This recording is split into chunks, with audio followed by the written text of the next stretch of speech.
হরে কৃষ্ণা, রাধে রাধে। তো আজ হচ্ছে সোমবার।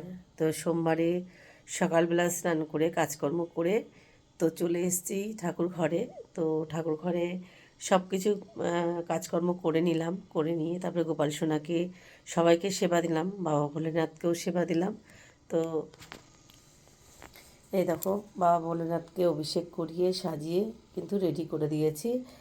আর এই হচ্ছে সবাইকে সেবা দিয়েছি। আর আমার গোপাল সোনাদেরকে দেখো, দর্শন করো। আর আজকে গোপাল সোনাকে সেবা দিয়েছি কেন, আজ হচ্ছে একাদশী।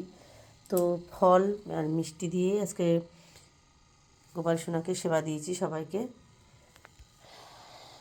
তো আজকে সোমবারে কোনো রকম অন্ন দেওয়া হয়নি, কারণ আজ সোমবারে একাদশী পড়েছে, তো সেই কারণে।